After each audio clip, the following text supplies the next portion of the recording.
तो दोस्तों, हमने एक कहावत सुनी है कि अब आया ऊंट पहाड़ के नीचे। ये कहावत अब सच साबित हो रही है, क्योंकि हम सब जानते हैं कि हाल ही में इन प्राइवेट सेक्टर की कंपनियों ने रिचार्ज के दाम अपनी मनमर्जी के माफिक बढ़ा दिए, जिससे भारत की आम जनता को परेशानी का सामना करना पड़ा। लेकिन हम सब लोगों ने इनको सबक सिखाने के लिए हमारी पब्लिक सेक्टर की कंपनी बीएसएनएल पर भरपूर भरोसा किया और घर वापसी कराई।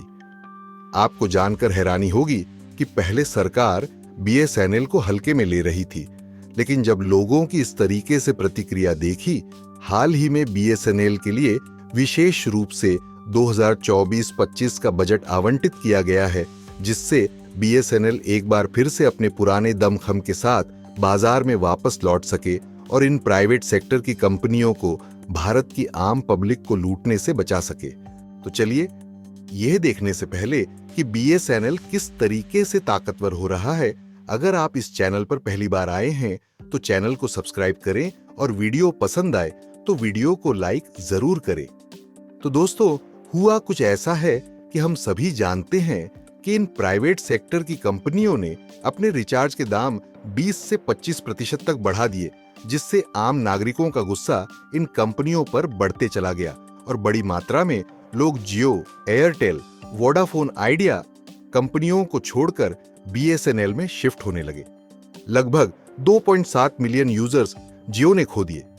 ये संख्या बहुत बड़ी थी और यह भी दिखाता है कि भारत की जनता जो मनमानी करता है उसे गिराना जानती है, चाहे वह सरकार हो, चाहे यह प्राइवेट कंपनियां हो, चाहे वह अंग्रेजों की ब्रिटिश ईस्ट इंडिया कंपनी हो।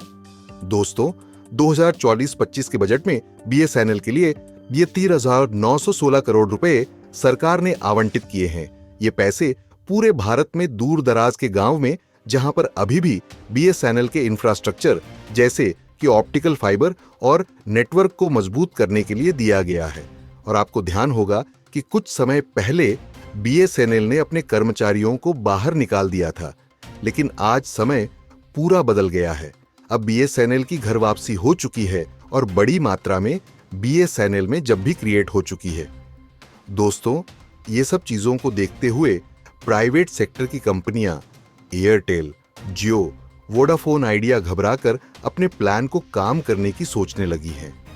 अगर ये ऐसा नहीं करते हैं तो इन्हें पब्लिक का सपोर्ट नहीं मिलेगा और बीएसएनएल अपनी पूरी ताकत के साथ पूरे भारत में इंटरनेट कनेक्शन को सुधार देगा।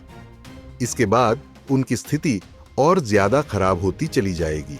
दोस्तों, जानकारी यह भी है कि जल्द ही बीएसएनएल 5G टेक्नोलॉजी लॉन्च कर देगा।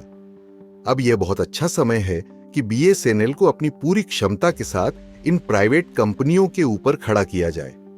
दोस्तों, जिस तरीके से बीएसएनएल को पब्लिक का सपोर्ट मिल रहा है और जिस तरीके से भारत सरकार बीएसएनएल को बड़ा बजट आवंटित कर रही है, इस सब से जाहिर है कि बीएसएनएल बहुत जल्दी ही 5G सर्विस के साथ पूरे भारत में सुदूर क्षेत्रों में, जहां पर इंटरनेट की कनेक्टिविटी अभी तक नहीं पहुंच पाई है, वहां पर भी सुगमता से इंटरनेट कनेक्शन पहुंचा देगा, जिससे कि इन प्राइवेट सेक्टर की कंपनियों पर निर्भरता बहुत मात्रा में कम हो जाएगी। दोस्तों, वित्त वर्ष 2024-25 में सरकार की ओर से 15 करोड़ रुपए दिए गए हैं। साथ ही 17,000 करोड़ रुपए universal service obligation fund USOF से आएंगे। इस 17,000 करोड़ रुपए को टेलीकॉम सर्विस प्रोवाइडर भारतनेट और रिसर्च एंड डेवलपमेंट पर खर्च किया जाएगा। इसमें से 17,510 करोड़ रुपए को डिपार्टमेंट ओ ऑफ टेलीकम्युनिकेशन के कर्मचारियों की पेंशन पर खर्च किया जाएगा।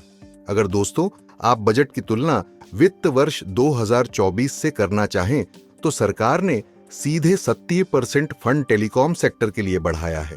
आप इस बात से अंदाजा लगा सकते हैं कि सरकार किस हद तक बीएसएनएल को सपोर्ट कर रही है। ये सब हुआ है क्योंकि इन प्राइवेट कंपनियों ने अपने रिचार्ज में बढ़ोतरी करके अपने ही पैरों पर कुल्हाड़ी मारी है, जिससे बीएसएनएल को अब पूरा मौका मिल गया है।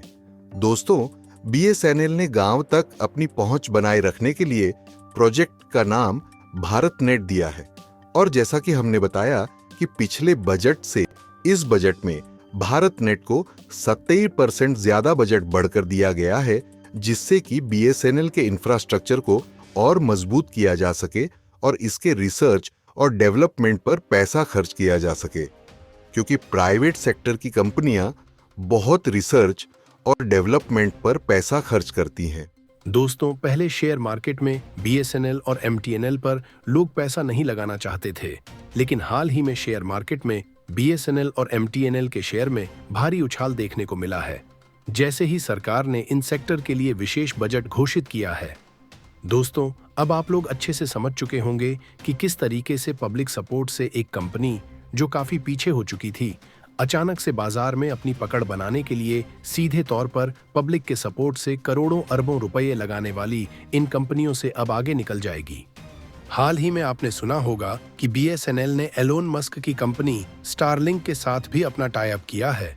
इससे होगा यह कि जहां ऑप्टिकल फाइबर से इंटरनेट पहुंचाना आसान नहीं होगा, वहां पर सैटेलाइट के माध्यम से इंटरनेट को पहुंचाया जा सकता है, जो कि अभी तक इन प्राइवेट कंपनियों के पास यह टेक्नोलॉजी नहीं है, और यह एक बड़ी बात है जिससे BSNL इन कंपनियों से आगे निकल जाएगी।